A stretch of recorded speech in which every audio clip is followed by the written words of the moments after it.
first phase, or module, is recovery, beginning with denial, moving through loneliness to aloneness, guilt versus rejection, grief, anger, and then letting go towards self-concept and friendships. The second phase, or module, is the adjustment process, and there are two parts here: dealing actively with the leftovers, and then embracing a new concept, your concept of love. The final phase, or module, is 3, freedom. Here we begin with that process of trust, and then we begin to examine sexuality, your expression, moving to responsibility, and then embracing singleness, and then that last all-important section, which is for us to examine freedom.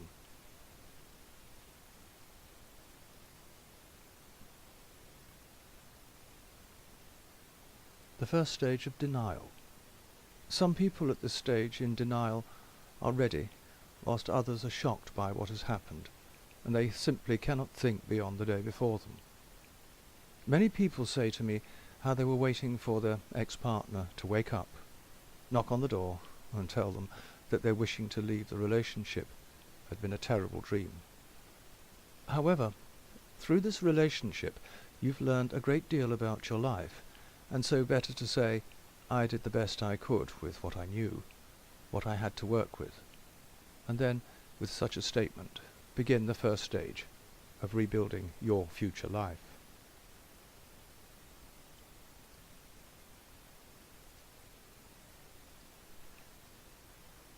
The next all-important process that we're going to be looking at is moving from that loneliness to aloneness.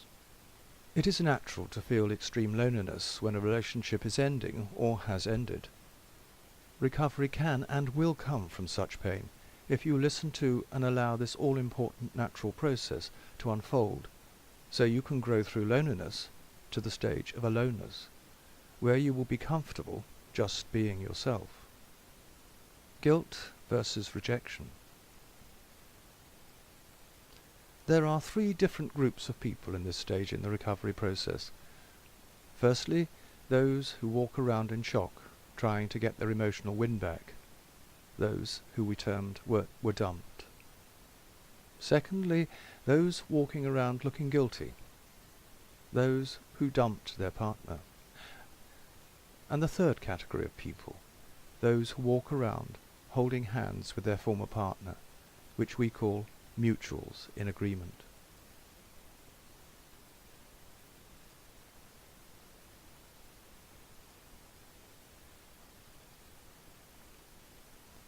Grief. Yes, boys and girls do cry.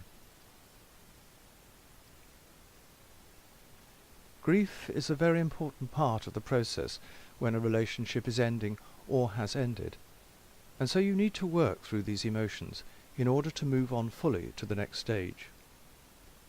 Grieving involves the loss of a future together, of love, of partner, and also social status.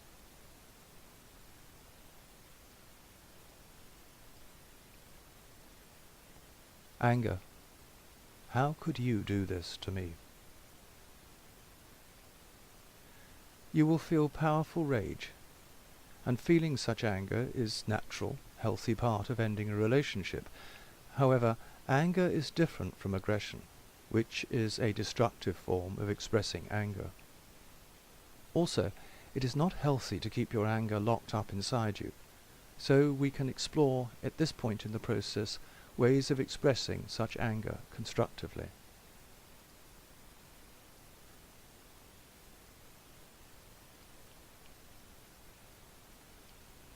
Letting go, and then beginning to move on.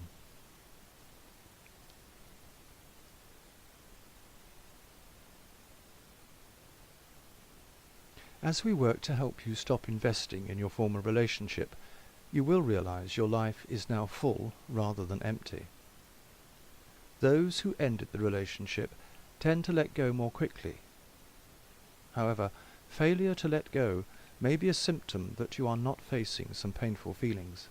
So, at this stage in our work together, we explore both blocks which exist to engage with positive elements for your future.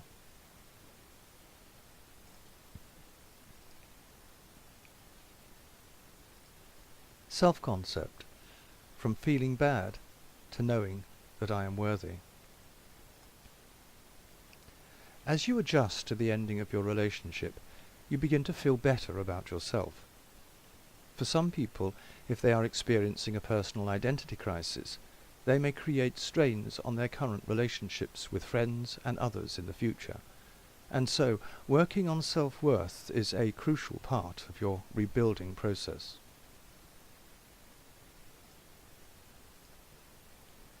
Friendships. Where has everybody gone? The support from friends is very important, and also can shorten the time it takes to adjust to your current and future life transitions.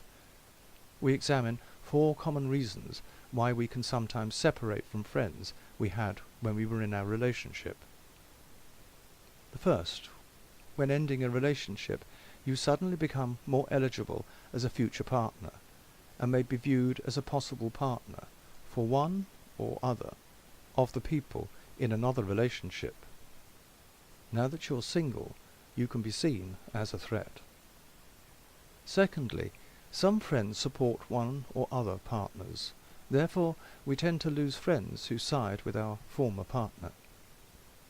And thirdly, if it can happen to you, it can happen to me.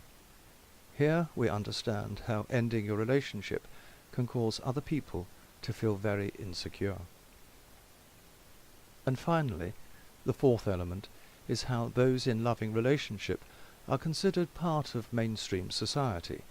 So your entering the questionable single subculture is a difficult adjustment for some friends.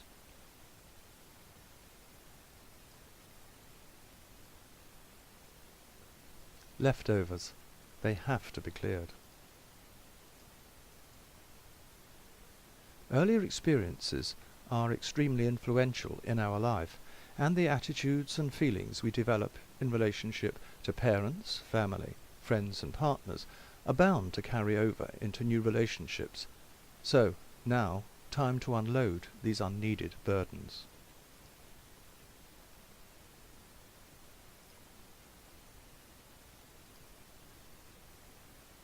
Love. Many people need to relearn how to love in order to love more maturely. So now we focus on learning to love yourself, which is not a selfish or conceited form, but in fact the most mentally healthy thing we can do. So we explore here specific steps you can take to increase your self-love and connection with true self.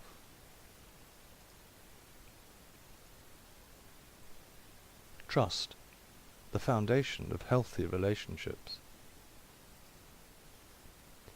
If you can't trust a man or a woman in a relationship, then you are saying more about yourself than about the other person. At this stage, we explore building a basic level of trust within yourself, so you can experience satisfying, emotionally closer and intimate relationships. We explore your current or former relationship so that you're clear what works and what doesn't work for you in the future.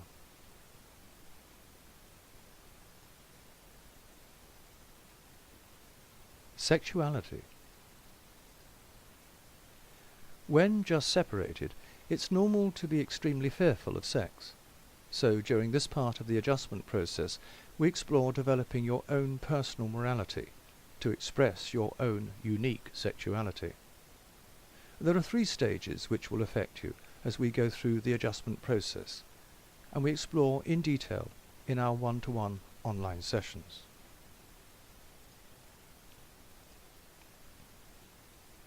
Responsibility. Yes, relating as adult to adult. Most committed relationships that end in separation were out of balance in terms of responsibility. Either an under-responsible or over-responsible, rather than an adult, balanced relationship existed. So in our sessions, we focus on these different forms of responsibility and, naturally, relating responsibly.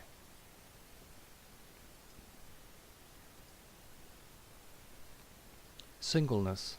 Yes, it's okay. Here we explore and emphasize investment in your own personal growth rather than in relationships. A period of singleness enables you to build confidence in yourself so that you can experience and enjoy being single as an acceptable, alternative lifestyle, and not as a time to be lonely. Now, the quality of relationships improve, since you now choose who to go out with, spending time together rather than needing.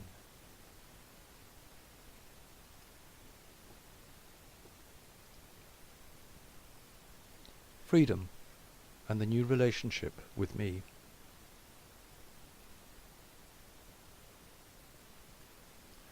We celebrate the end of the rebuilding journey by arriving at freedom.